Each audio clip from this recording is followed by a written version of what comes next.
é chegado o grande momento.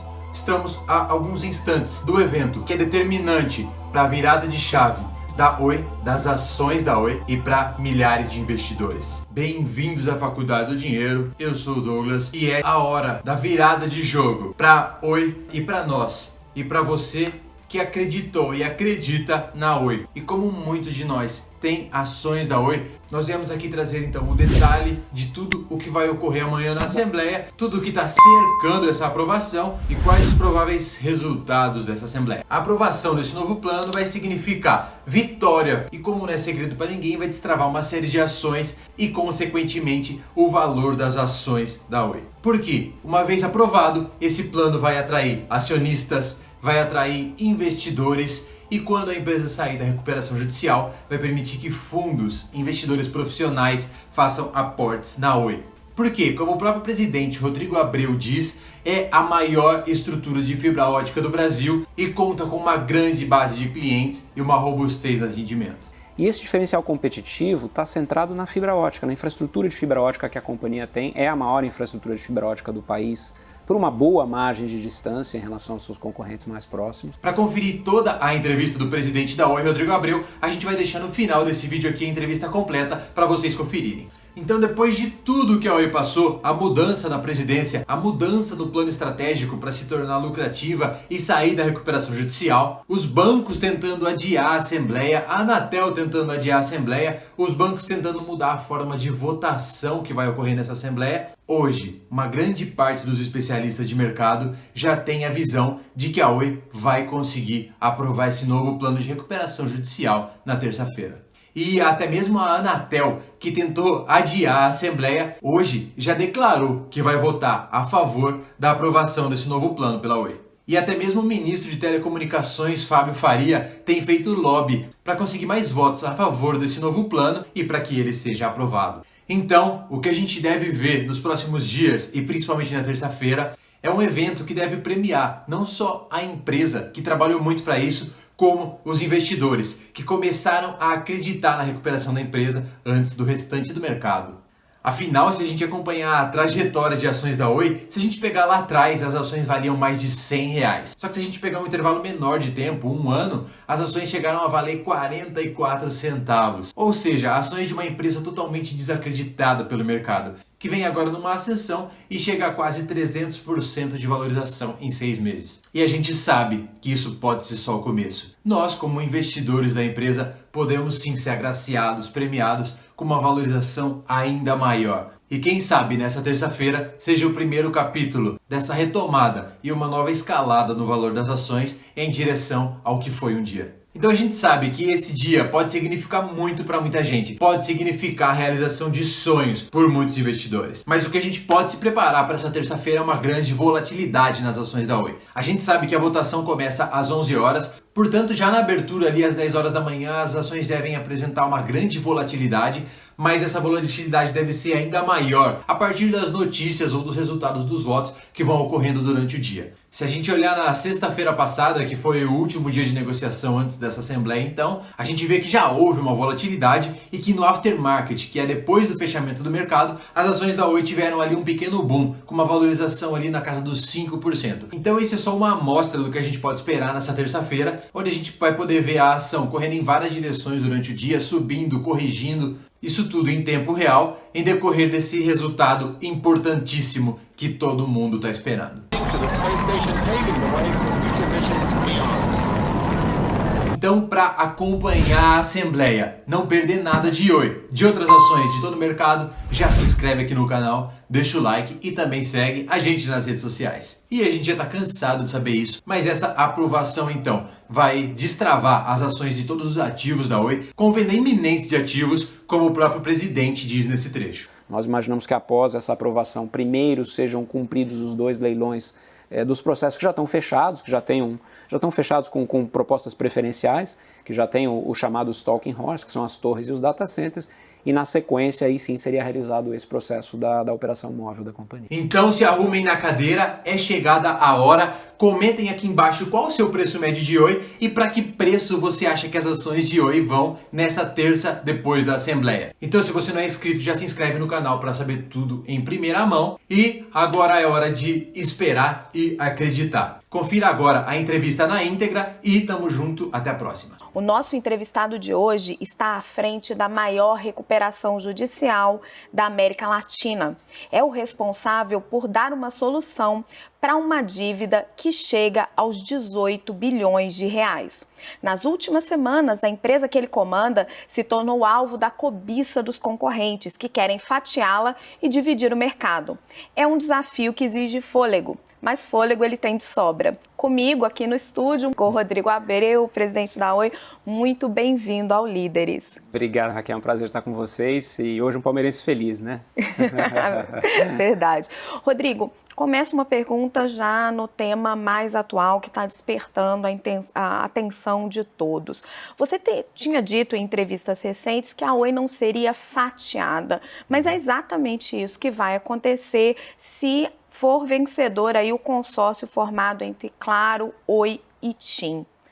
Como que você explica isso? Olha, o que nós precisamos entender é que a estratégia da companhia é uma estratégia que busca concentrar a sua atuação nos seus negócios principais, o que nós chamamos dos negócios core da companhia. E já há algum tempo, a partir de um trabalho feito inicialmente com o Conselho de Administração e depois envolvendo toda a administração da companhia, até recentemente o momento em que eu me tornei presidente, foi um trabalho de entender qual é o nosso negócio core e qual é o nosso principal diferencial competitivo para o futuro. E esse diferencial competitivo está centrado na fibra ótica, na infraestrutura de fibra ótica que a companhia tem, é a maior infraestrutura de fibra ótica do país, por uma boa margem de distância em relação aos seus concorrentes mais próximos. E foi aí que nós desenvolvemos o nosso plano de transformação da companhia e de visão de futuro. Assim sendo, a possibilidade de venda da operação móvel passou a ser uma possibilidade buscada justamente para poder trazer mais recursos para a companhia e possibilitar duas coisas ao mesmo tempo com essa possível venda. Uma delas é a diminuição da dívida, você mesmo mencionou a dívida na abertura, e a outra é a continuidade até o aumento dos investimentos nos ativos de fibra ótica, seja para banda larga residencial, seja para serviços empresariais e seja até mesmo para prestar serviço para as outras operadoras. Então, quando você fala de fatiar a empresa, na verdade a empresa continua existindo com um coração da sua atuação muito forte, muito centrado na infraestrutura de fibra ótica. A operação móvel, que aí sim está sendo objeto desse processo que nós estamos conduzindo competitivo, ela pode ir para um lado, pode ir para outro. Caso ela vá para o lado de um consórcio formado pelos 3 competidores também no móvel, aí não chega a ser, a gente não está falando de um fatiamento da empresa, a gente está falando de uma potencial divisão de uma unidade da empresa que é a unidade móvel.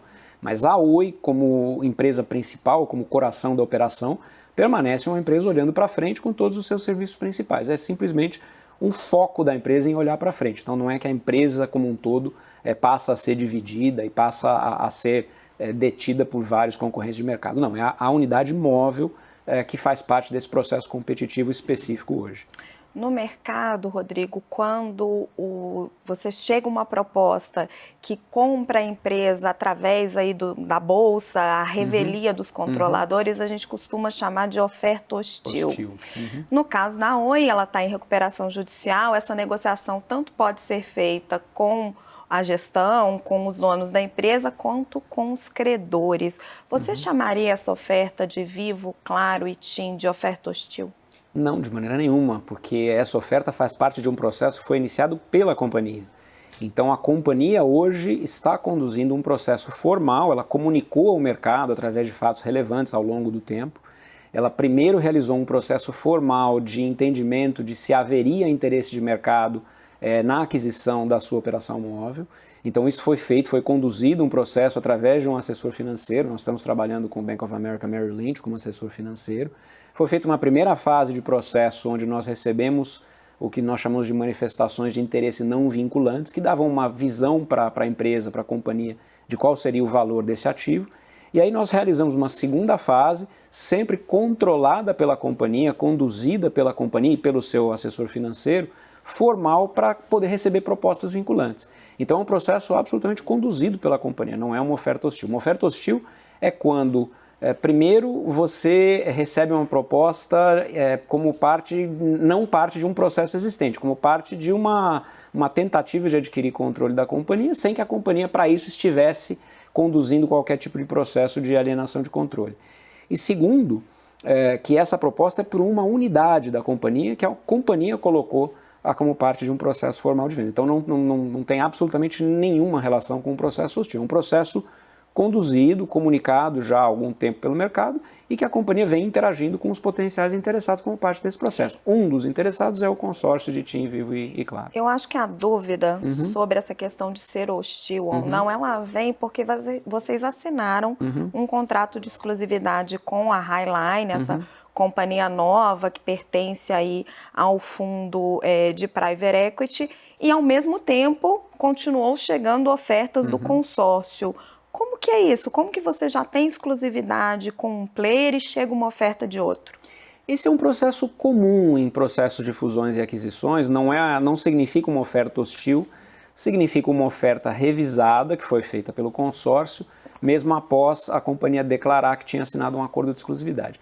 Para isso é importante nós esclarecermos e lembrarmos que um acordo de exclusividade ele não é um acordo que se compromete a fechar um negócio ou a aceitar uma proposta. Ele é simplesmente uma maneira de a companhia, para evitar ter várias discussões ao mesmo tempo, concentrar a sua negociação com um determinado proponente que apresentou uma proposta de melhor condição no momento inicial. Agora, essa proposta esse acordo de exclusividade, ele tem uma data definida. Durante esse período, até essa data, essas negociações se dão em caráter exclusivo com essa contraparte. Terminado esse período de exclusividade, a companhia está livre para voltar a entender se aquela é a melhor proposta ou se faz sentido considerar outras propostas como parte desse processo. Então é um processo normal, não existiu nenhuma ação hostil nesse sentido na apresentação de uma proposta. O que para nós, na verdade, essa apresentação da segunda proposta, para nós é uma indicação do valor do nosso ativo, do interesse que o mercado tem pelo nosso ativo, pelo reconhecimento que é uma operação que vem sendo bem administrada. Vale lembrar que a nossa operação móvel, por exemplo, durante o ano de 2019, ela ficou em segundo lugar em relação à percentual de aquisição de novos clientes pós-pago no mercado. Então é uma operação que vem sendo bem administrada, vem gerando resultados interessantes e o próprio processo competitivo ilustra que existe sim um valor de mercado muito reconhecido tanto pelos atuais players, que são os 3 que fizeram a proposta, quanto por potenciais até mesmo novos entrantes no mercado, né? E o mercado vem respondendo a isso, a gente vê uma alta das ações expressiva aí, né, em função desse processo competitivo pela operação de telefonia móvel. Agora, Rodrigo, as autoridades de defesa da concorrência já deixaram claro publicamente, o que não é muito comum, a preocupação que elas têm com a Oi ser adquirida e fatiada pelas outras 3 operadoras que estão no mercado. Se essa operação tiver que passar por um escrutínio muito forte do Conselho Administrativo de Defesa Econômica, ela pode demorar muito tempo, até um ano, apesar dos procedimentos novos que temos hoje no CAD. Diante da situação delicada financeira da Oi, a Oi tem esse tempo? Quando nós fizemos o nosso plano, de fato, uma das considerações que nós tivemos ao criar o plano, ao desenhar até mesmo o cronograma do plano que foi anunciado de maneira pública em junho, foi justamente botar no plano todas as alternativas e todas as possibilidades de conclusão de um processo como esse, que é sempre um processo complexo. Ele é sempre um processo que pode ter um proponente, 2 proponentes, 3 proponentes, pode ser um processo que leve a uma análise competitiva e regulatória mais simples ou uma análise competitiva e regulatória mais longa, mais complexa. Então a companhia tinha que estar preparada para quaisquer dessas alternativas. Nesse sentido, o nosso cronograma é um cronograma que previa, quando comunicado lá atrás, no meio de junho, que o processo da Móvel poderia levar até mesmo 1 ano e meio, tá? Então nós comunicamos que veríamos o processo concluído, a data mais provável de conclusão do processo, considerando um prazo máximo dessa análise, tanto competitiva quanto regulatória. E com isso nós comunicamos que possivelmente o processo da Móvel poderia ser concluído simplesmente no final de 2021. Ou seja, isso já levaria em consideração um prazo para aprovação da nossa Assembleia de Credores, um prazo para realização do chamado processo competitivo judicial, e um prazo de até mesmo mais de um ano para análise competitiva e regulatória, porque a gente sabe que é uma possibilidade. Então, quando nós fizemos todas as nossas análises, isso foi levado em consideração. Lembrando novamente que não é uma venda da companhia inteira, uma venda da unidade móvel da companhia. A companhia permanece com os seus ativos principais e que, somados, representam mais do que 50%, representam uma operação bem maior do que a operação móvel simplesmente. Mas sendo bem direta, Rodrigo, para a gestão da Oi e para os acionistas, qual oferta é mais interessante, é mais palatável? A da Highline ou a do consórcio? Eu diria que a companhia hoje ela não tem preferências. Qual é a preferência da companhia? A preferência da companhia é fazer com que esse processo competitivo leve a uma oferta capaz de trazer para a companhia o maior valor possível. E, obviamente, com um grau de análise de complexidade regulatória que possa ser superado, seja de um lado, seja de outro. E, nesse sentido, o processo competitivo, por si só, é bom. É bom porque ele dá essa prerrogativa para a companhia, primeiro, de receber propostas melhores. Eu lembro que quando nós anunciamos o nosso plano, já há mais de um ano, uma das dúvidas, por exemplo, que analistas de mercado tinham era, poxa, mas será que é viável a venda da unidade móvel da Oi? Mas não é viável porque ela é a quarta operadora e os outros 3 operadores estariam melhores só se esperassem, se não fizessem nada. E essa foi uma primeira dúvida. Fazendo até uma relação com a tua pergunta anterior, uma das razões pelas quais ao longo do tempo as nossas ações demoraram um pouquinho para reagir foi justamente a sensação de que, poxa, mas qual é a dificuldade de execução desse plano? Nós temos mostrado desde o ano passado que nós estamos executando em praticamente todas as frentes que comentamos. Então, na entrega da fibra, na venda dos ativos, nós já fechamos a venda de 2 dos ativos non-core, que foram as torres e os data centers, e agora, com esse processo da venda da operação móvel, a companhia mostra que sim, tudo aquilo que ela disse que poderia ser feito, de fato vai poder ser feito. Óbvio que essa análise tem que ser feita com muito cuidado e isso nós sabemos e até por isso essa consideração de longo prazo. Então, o interesse da companhia é em fazer com que todos esses processos gerem a maior capacidade possível, seja para ela investir, seja para ela reduzir dívida. Então, não existe uma preferência da companhia, nem poderia existir uma preferência da companhia. E acho que vale lembrar também que após esse primeiro processo, essa parte do processo que é privada, esse processo vira um processo competitivo judicial. Por conta da situação de recuperação judicial, precisa haver um processo competitivo de entrega de propostas e que aí sim elas cumprem um rito judicial para garantir que a maior possibilidade de obter o maior valor possível seja cumprida, né? Então, resumindo para quem está nos assistindo, semana que vem o que a gente espera é uma oferta para aquele que vai ter a preferência no leilão judicial que acontece até janeiro do ano que vem. É isso, né? Exatamente. O que você acabou de me dizer é que a preferência da empresa é pela melhor oferta. Exatamente. O nosso processo agora passa por algumas fases.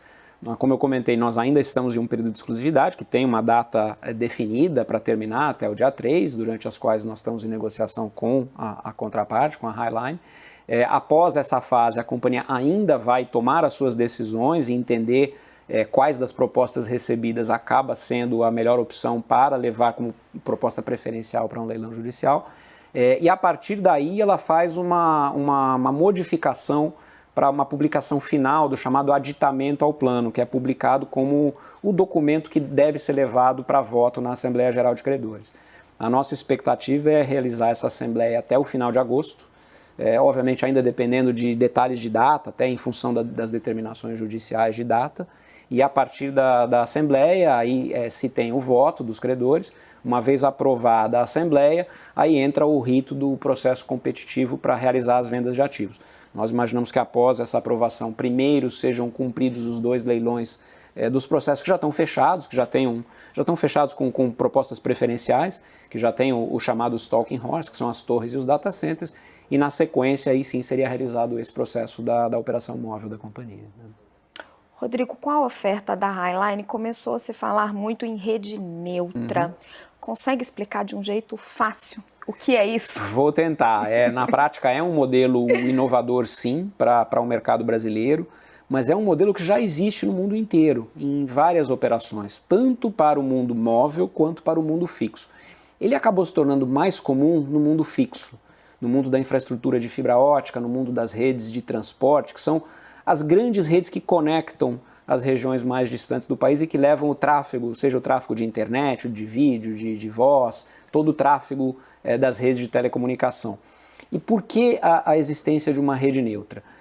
Mal comparando aqui, as redes neutras são as estradas que levam e que interconectam os vários sistemas de telecomunicação do país. E para chegar na casa das pessoas ou nas empresas, aí você tem a chamada última milha, que seriam talvez as ruas de bairro. E nesse sentido, fica muito caro você construir estradas paralelas. Mas durante muito tempo foi isso que aconteceu no setor de telecomunicações. Então você tinha várias companhias competindo entre si e que, por exemplo, para realizar ligações de longa distância entre Rio de Janeiro e Brasília, ou entre São Paulo e Manaus, ou entre São Paulo e Recife, tinham rotas paralelas. Então você tem lá 2, 3, 4 avenidas de fibra ótica indo para o mesmo lugar.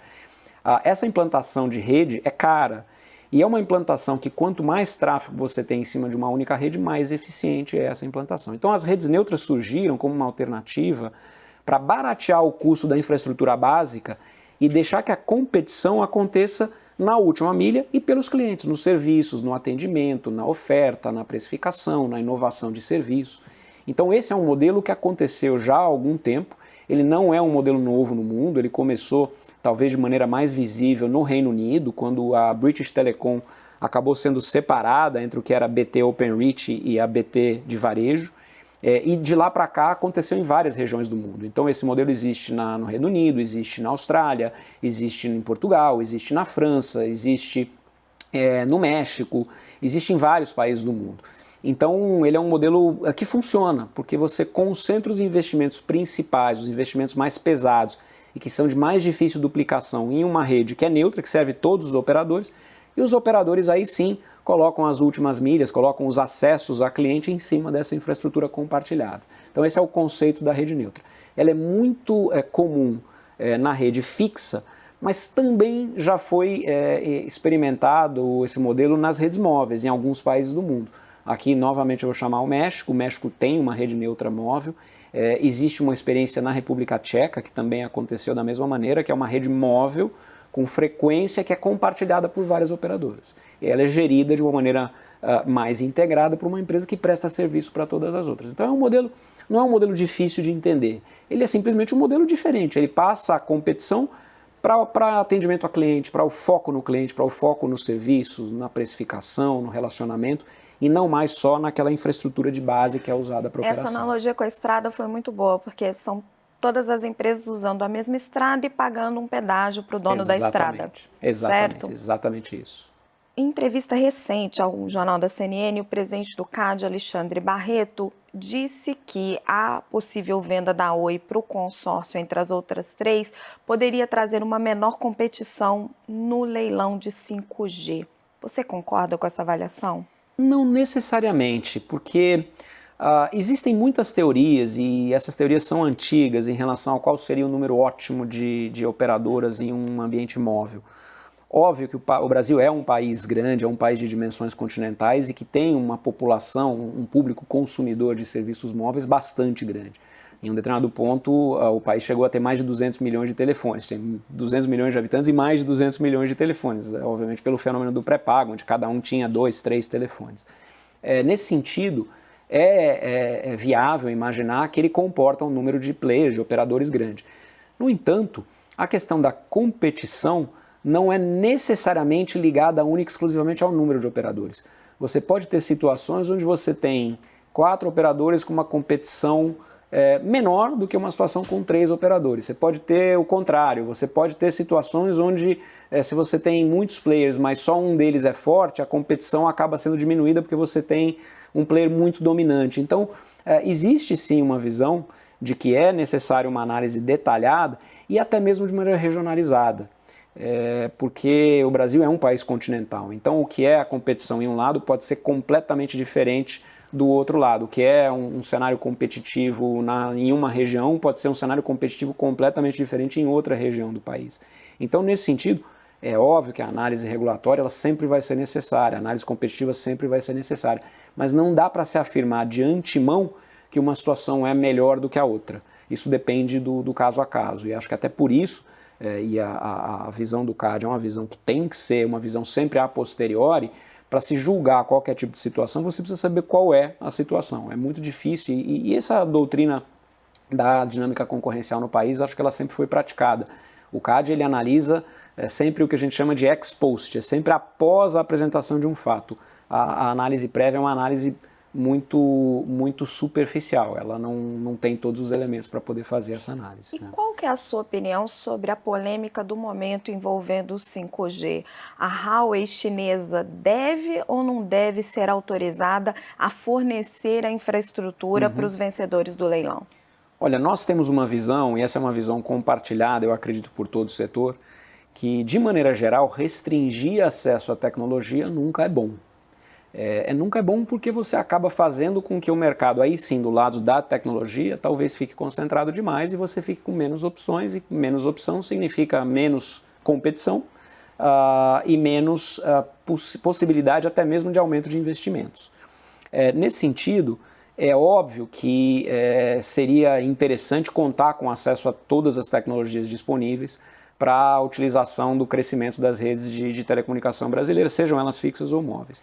Agora, em particular, em relação a essa situação, nós temos que entender que sim, existe uma preocupação legítima com relação à segurança, não só no caso da tecnologia chinesa, mas no caso de qualquer tecnologia. Então, até por isso, a indústria de telecomunicações no Brasil ela tem sido extremamente vigilante em relação à segurança da informação. Então, existem protocolos muito estritos de políticas de segurança, de arquiteturas de segurança, de testes, de monitoramento, e que, obviamente, deveriam continuar, qualquer que fosse a escolha, aí nesse caso, geopolítica do país, por permitir ou não permitir uma determinada tecnologia em função de uma preocupação geopolítica. Para a indústria como um todo, é melhor ter mais opções, não há a menor dúvida disso. E vamos lembrar também que as redes brasileiras, de uma certa maneira, ao longo da história, elas sempre tiveram abertas a tecnologias de várias partes do mundo. O Brasil talvez seja um daqueles casos interessantes que até pela própria dimensão e pela proximidade comercial com vários atores no mundo inteiro, é um país curioso, porque nós temos dimensão não só grande, mas uma proximidade comercial com o mercado americano, uma proximidade comercial com a comunidade europeia, uma proximidade comercial com a Ásia, e aí com os vários atores da Ásia, tanto China, quanto Coreia, quanto Japão. Então o Brasil sempre foi um país com muito potencial de competição em tecnologia, justamente por poder receber tecnologia de todos esses polos. Então hoje, nas nossas redes, já existe um componente de tecnologia bastante grande de todas as partes do mundo. Então é algo que tem que ser levado em consideração na dinâmica para o futuro, mas sempre com um cuidado, sim, bastante intenso em relação à segurança da informação, não tem a menor dúvida. Nós começamos a nossa conversa, Rodrigo, com você me contando que o futuro da Oi passa pela fibra óptica. Mas nós temos uma proposta na mesa aí de um fundo de investimento capitaneado pelo BTG, pelo Banco BTG, para adquirir essa unidade. Vocês vão ou não vão vender esse negócio? A nossa visão da fibra óptica é admitir um sócio. Então, nós estamos conduzindo um processo para a admissão de um sócio estratégico no negócio de fibra que nos permita aumentar a capacidade de investimento. Então, não significa a Oi sair do negócio de fibra óptica, significa a Oi permanecer no negócio de fibra óptica, fazendo uma rede neutra, criando uma empresa de rede neutra, justamente o que a gente estava comentando, mas admitindo para isso um sócio estratégico. E a proposta que você comenta faz parte de um processo formal de rodada de avaliação de interesse com vários potenciais sócios e investidores da companhia nessa jornada de criar uma rede neutra de infraestrutura de fibra óptica. Então não é a Oi saindo do negócio, é a Oi admitindo um sócio e esse sócio ajudando a aumentar o investimento para criar, sim, a maior empresa de infraestrutura do país. Mas esse sócio seria majoritário, minoritário? Qual que é o desenho? Esse sócio poderia ser um sócio controlador do ponto de vista de capital de controle, mas não necessariamente do ponto de vista de capital econômico. A Oi se permite a possibilidade de manter a maioria do capital econômico na empresa. E isso por algumas razões. Uma razão até mesmo para ressaltar o caráter de neutralidade dessa rede. Então, quando você tem um sócio controlador que não é a própria operadora, o caráter de rede neutra fica mais intensificado, fica mais evidenciado, porque aí você pode servir serviços de rede neutra para todas as operadoras sem a preocupação de que aquilo esteja sendo influenciado, por exemplo, por uma operadora que é competidora também. Mas ao mesmo tempo você tem outras razões, em particular a razão de atrair um capital que de outra maneira não estaria subordinado a um processo que é um processo ligado à recuperação judicial, ligado a um histórico até mesmo de concessão de telefonia fixa, mas que tem o interesse em investir em fibra ótica, investir em infraestrutura de fibra ótica. Então, por isso, nós criamos uma estrutura que permite que a Oi faça o melhor dos dois mundos.